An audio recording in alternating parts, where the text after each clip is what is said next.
Сәлем балалар, келіңдер, қызықты оқиға тыңдайық.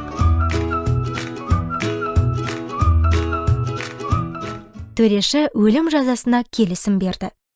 Жазалаушы үкімді орындауға дайын болды. Тәңір Иса жаудың қолына берілді. Олар Құдайдың ұлын бетінен ұрып, оған түкіріп, қамшымен ұрды. Соққылар бізге жазаны еске салады. Иса жазаға лайық емес еді. Ол ешқашан күнә жасамады, және ештеңеге кінәлі емес еді. Сонда да ол аяусыз өлім жазасына кесілді.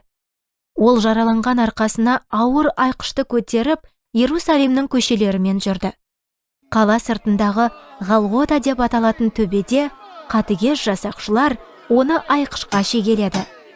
Ол екі қылмыскердің ортасында керіліп тұрды. Бірі оң жағында, екіншісі сол жағында. Айқыштағы өлім өте ауыр болды. Исаның басы ауырды, және ол қатты шөлдеді. Оған тыныс алу қиын болды. Оны қорқыныш билеп алды. Оның үстіне жаулар оны мазақ етті. Әй, егер сен шынымен де Құдайдың ұлы болсаң, онда айқыштан түс. Егер сен яһудилердің патшасы болсаң, өзіңді құтқар. Егер Иса өзін құтқарғысы келгенде, ол аспаннан жерге түспес еді. Ол бізді құтқару үшін келді, өйткені ол бізді сүйеді. Иса тіпті жауларын да сүйеді. Әке, оларды кешіре көр. Олар не істеп жатқандарын түсінбейді. Үш айқышты елестетіп көріңдер. Иса ортасында, ал зұлым адамдар оның оң және сол жағында керіліп тұр. Сендерге Иса осы екі күнәһарға қолын созып жатқан сияқты болып көрінбеді ме? Сен уәде етілген құтқарушысың ба?